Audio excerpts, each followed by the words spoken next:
Hindi makapaniwala si Kapuso primetime queen Marian Rivera sa bilis ng panahon at 8 years old na ang kanyang unika iha na si Zia. Noong Huwebes, nagkaroon ng intimate 8th birthday celebration ng pamilya Dantes kay Zia. May birthday celebration din si Ate Z with her classmates. Ayoko isipin na lumalaki siya kasi ang bilis, 8 years old na, parang hindi, baby ko pa rin. Yung anak ko, mahilig yun sa mga notebook ngayon, tsaka yung mga paggawa ng mga bracelet. Kasi ang hilig niya sa craft talaga ngayon. So yung mga gunting-gunting, alam mo yung mga simpleng ganun yung mga gusto niya.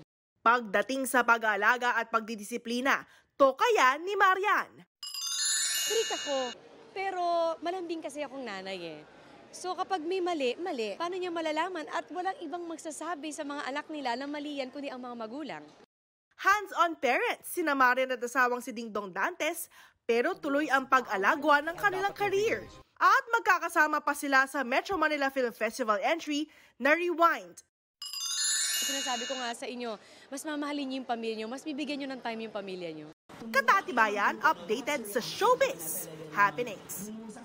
Mga kapuso, maging updated sa showbiz happenings anumang oras. Mag-subscribe sa GMA Integrated News sa YouTube. Para sa mga kapuso abroad, bisitahin ang GMA Pinoy TV at www.gmanews.tv.